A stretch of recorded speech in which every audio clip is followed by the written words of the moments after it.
Last time हमने एक video upload की थी जिसका शीर्षक था आपके भाग्य का गधा। उसमें हमने एक कथा सुनाई थी। मुझे उम्मीद है आपने वो कथा सुनी होगी। उसी श्रृंखला को आगे बढ़ाते हुए आज हम आपके भाग्य पर बात करेंगे। देखिए, आपकी कुंडली में 12 हाउस होते हैं, 12 घर होते हैं और 12 घर में से 9वां घर आपके भाग्य का होता है। अब हम एक काम करते हैं, हम नवांश कुंडली बनाते हैं। तो नवांश कुंडली आप अपने 9वें घर के 9 हिस्से कर लेंगे और इसी तरह से आप अपने हर घर के 9 हिस्से कर लेंगे। अभी आप 12 घरों में से एक टुकड़े को लेकर बात कर रहे थे।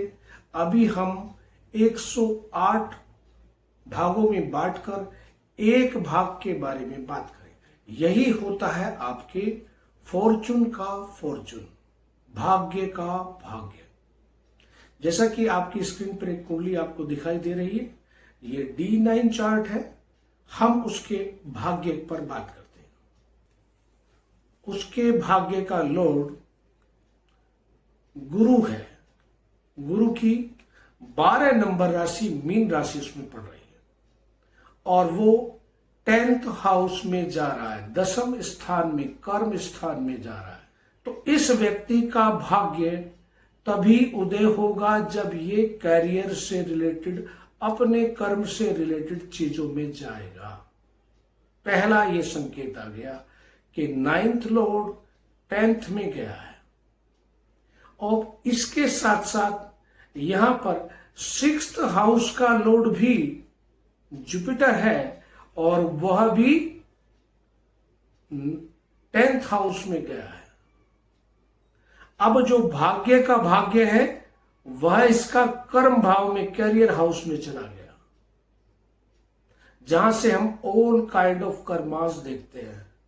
और छठा भाव अर्थात व्यक्ति की नौकरी करना, चीजों को क्रैक करना, रोग रिपू ऋण, इंसान के कर्ज, उनका भाग्य भी कर्म भाव में आ गया।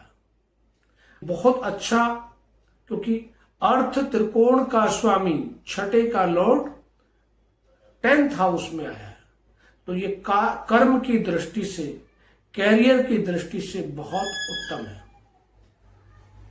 दूसरी बात देखते हैं। अब इस भाग्य के लॉर्ड के साथ में भागीदारी करने 12th हाउस का लॉर्ड भी आ गया है और 3rd हाउस का लॉर्ड भी आ गया है।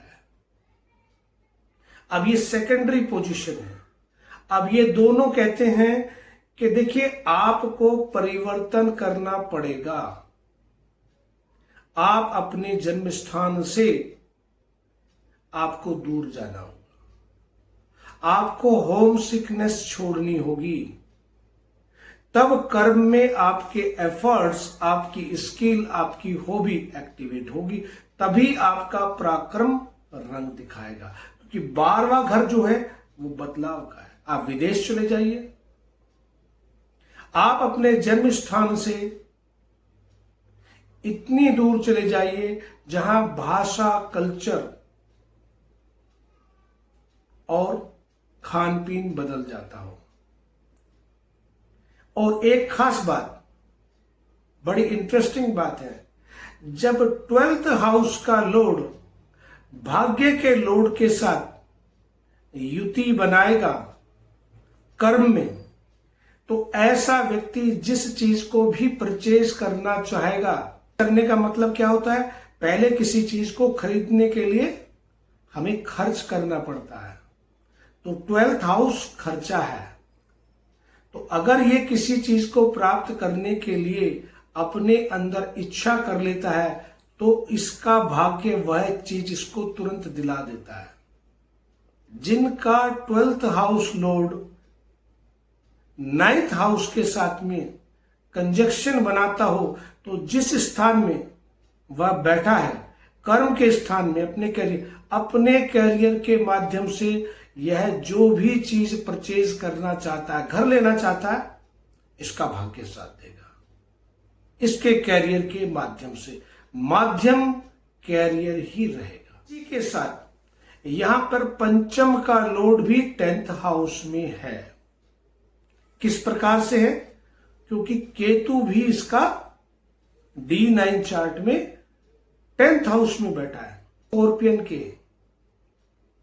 क्योंकि वह स्कॉर्पियन का को लॉर्ड है। तो पंचम के भी कारकत्व आकर इसमें जुड़ गए, शामिल हो गए। को लॉर्ड है तो पंचम के भी कारकत्व आकर इसमें जुड़ गए, शामिल हो गए। पंचम हाउस आपकी एडवाइजरी है। तो अगर आप अपने कार्य क्षेत्र में खुद को एक्टिव करते हैं तो आपकी एडवाइजरी की वैल्यू की जाएगी, आपको वैल्यू दी जाएगी। जो भी आप अपने कार्य क्षेत्र में जाकर एडवाइस करेंगे वो वर्क करेगी, आपका भाग्य उस चीज में काम करेगा। जिस तरह के चैलेंजेस वहां पर आ रहे थे, अगर कोई प्रॉब्लम थी तो 12th हाउस लॉर्ड उसको सुलझाएगा और भाग्य आपकी मदद करेगा। लेकिन अगर आपने, क्योंकि यहां पर प्रोमिनेंसी छठे हाउस के लॉर्ड की भी है बराबर की, 9th के साथ छठा हाउस का लॉर्ड, बोला मेरे से रिलेटेड कर्जों का भी तो भाग्य है। भी इस जीवन में कर्ज लेकर आए हो, कोई कुछ ऋण लेकर आता है, वो तभी होगा जब आप एक योद्धा की तरह से छठे घर को एक्टिव करोगे। छठा घर किसी चीज को क्रैक करना है और नौकरी करना छठा घर है। डिसिप्लिन, क्योंकि नौकरी करने में व्यक्ति को डिसिप्लिन फॉलो करना पड़ता है। वह अपने आप समय से उठने लगेगा, समय से जाने लगेगा। और यहां पे 3rd हाउस भी इन्वॉल्व हो गया, क्योंकि जब वो जॉब कर रहा है, कार्य क्षेत्र पर जा रहा है, तो उसका 3rd हाउस यानी कि उसकी शॉर्ट यात्राएं हो रही है प्रतिदिन। हाउस का नुकसान होता है तब 3rd हाउस एक्टिव होता है। आप अपने कंफर्ट्स, 4th हाउस आपके कंफर्ट्स हैं, आप अपने कंफर्ट्स से बाहर निकले तो 3rd हाउस एक्टिव हो गया, आपके एक्शन एक्टिव हो गया। तो छठे घर का लॉर्ड का अगर यहां पर इन्वॉल्वमेंट नहीं किया, क्योंकि उसके पास 50% की भागीदारी है, तो कहता है मैं डिजीज का भी लॉर्ड हूं, मैं आपको बीमारियां दे दूंगा आपकी सोच के माध्यम से, क्योंकि छठा घर भी इंसान की सोच भी है। क्योंकि आपने मुझे इन्वॉल्व नहीं किया, अब मेरा काम है आपको बीमारी दे देना।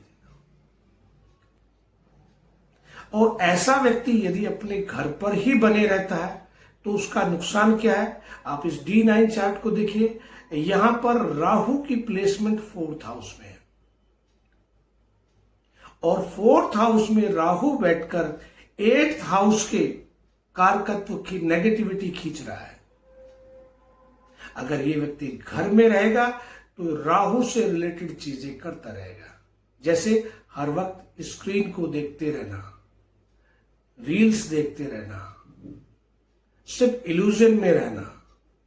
और 8वां घर अननोइंग डिजीज भी है, एक अनजान बीमारी जो डायग्नोज नहीं होगी वह खींच रहा है।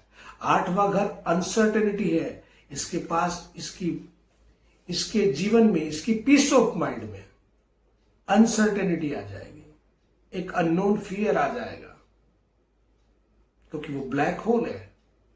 राहु एक्वेरियस जहां होती है वहां से वो चीजों को खींचता है, क्योंकि वो उसका को लॉर्ड है।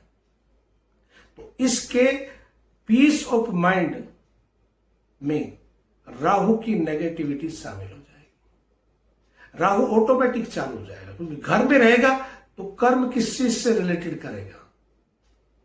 राहु से रिलेटेड करेगा ना। समय ही समय है, कंफर्ट जोन में है, तो आप स्क्रीन देखिए, आप रील देखिए, आप तरह तरह के विचार देखिए और देखते ही देखते रहिए।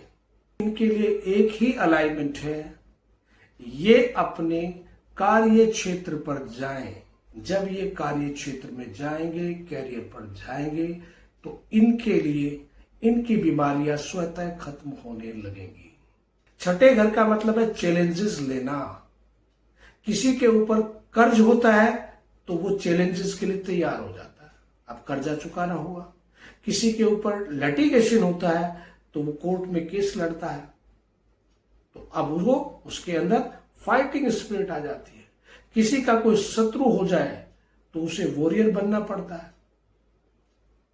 तो ये छठे घर की सारी चीजें इसके साथ एक्टिवेट हो जाएंगी। और छठे घर का इन्वॉल्वमेंट 10th हाउस में अर्थ त्रिकोण का कॉम्बिनेशन है। वो इनको अर्थ भी देगा, इनको पैसा देगा और कैरियर में पोजीशन देगा। जहां जाएंगे वहां काम के कारण इनको बहुत सम्मान भी मिलने वाला है। 7th हाउस का लॉर्ड यानी कि जो इनके पार्टनर हैं, इनके स्पाउस हैं, ठीक है, वो 2nd हाउस में चला गया। अब 2nd हाउस में जाने का मतलब यहां पर देखिए, एक तो 7th हाउस का लॉर्ड जब 2nd में जाएगा तो पार्टनर की जो नजर होगी हमेशा वो रिसोर्सिस पर होगी। इनके पार्टनर की हमेशा रिसोर्सिस पर नजर होनी चाहिए, क्योंकि इनके मेन चार्ट में 7th हाउस में केतु भी है। तो केतु पेंडिंग कर्म दिखाता है। पेंडिंग कर्म क्या दिखाता है कि पार्टनर का जो उत्तरदायित्व है वो इनको रिसोर्सिस तक पहुंचाने में है। इनके पास रिसोर्सिस होंगे, इनके पास एसेट्स होंगे, इनके पास धन होगा, इनके पास एक्युमुलेशन करने के लिए पदार्थ होंगे, तो ही इनका पार्टनर इनके साथ आएगा। क्योंकि पार्टनर का भाग्य इनके 2nd हाउस में है, इनकी वाणी में है, इनके एक्युमुलेशन करने में है, इनके कुटुंब में है, इनके रिसोर्सेस में है। जो भी ये डिपॉजिट्स बनाते हैं उसमें इनके पार्टनर का भाग्य है। देखिए, अगर ये काम करते हैं, जॉब करते हैं, तो 6ठा हाउस 10वें हाउस में जाकर बैठा है। छठे का लॉर्ड 10वें में बैठा है। दोनों का कॉम्बिनेशन को भाग्य सपोर्ट कर रहा है। इनकी जिस तरह की स्किल है वो भी इसमें आकर सहभागी हो रही है। इनके पास आर्टिस्टिक स्किल है, क्रिएटिविटी है, वह भी इसमें आकर शामिल हो रही है। और इनके पास जो परचेजिंग एबिलिटी है उसको भी फॉर्चून हेल्प कर रहा है। करना क्या है, अपने कंफर्ट जोन से बाहर निकलना है। जैसे कंफर्ट जोन से बाहर निकलेंगे, राहु जो यहां पर इनको पैनिक दे रहा है। 4th हाउस आपकी पीस ऑफ माइंड है, आपका मन है, वह वहां से बंद हो जाएगा। और ऐसे में व्यक्ति को पता ही नहीं चलता, क्योंकि राहु जहां से चीजें उठा कर दे रहा है वो एक अननोइंग जोन है, वो एक ब्लैक होल है। उसके बारे में वो मोस्ट मिस्टीरियस है, उसके बारे में व्यक्ति अनुमान भी नहीं लगा सकता। लेकिन जिंदगी के सारे कष्ट वहीं पर हैं। तो मैंने सारी चीजें कैसे इनके स्पाउस का भाग्य काम करेगा इनके लिए, कैसे इनके पूर्व जन्म के जो इस जन्म में कर्जे लेकर आए हैं वो कैसे फ्री होगा। और हाँ, एक रेमेडी और है ऐसे व्यक्ति के लिए कि जब भी अपने कार्य क्षेत्र पर है, तो वो सभी कर्मों के लिए ऑल काइंड ऑफ कर्मा, क्योंकि 10th house all kind of Karma है। जब उनको कुछ कर्म करें तो ऐसे व्यक्ति को अपने आप पे ग्रेटिट्यूड होना चाहिए स्वयं के प्रति, कि मैंने अपने जीवन में जो कर्ज लेके आया उसका एक छोटा सा हिस्सा मैंने उतार दिया। तो कर्म के प्रति इनका ये कर्म योग के लिए कुंडली है, कर्म प्रधान कुंडली है, जिसमें भाग्य तभी मदद कर रहा है। खरीदने की क्षमताएं दूसरे की दी हुई चीजें इनके लिए काम नहीं करेंगी। ध्यान रखना, दूसरे के द्वारा परचेज करके दी हुई चीजें इनके जीवन में कार्य नहीं करेगी, क्योंकि 2 अर्थ त्रिकोण आपस में मिल रहे हैं और एक अर्थ त्रिकोण ऋण लेकर आया है, कर्म का ऋण। तो जब ये खुद कर्म करेंगे, इनके पास जो चीज की ये इच्छा कर लेंगे कि मेरे पास ये चीज होनी चाहिए, वही चीज इनके जीवन में इनका डिवाइन इनको देने के लिए तैयार कर देगा। पता नहीं वो कैसे आ जाए। आज के लिए इतना ही। आपके सवाल क्या है? अपने भाग्य को लेकर आप जानना चाहते हैं कि वो भाग्य रूपी गधा जो आपके जीवन पर्यंत काम आने वाला है वो कहां छुपा हुआ है, उसका क्या कॉम्बिनेशन है, उसको एक्टिव कैसे किया जाए, उसके लिए आप हमें अपने कमेंट लिखिए। और अगर ये वीडियो आपको पसंद आती है तो इसे लाइक करें और चैनल को सब्सक्राइब करें। धन्यवाद।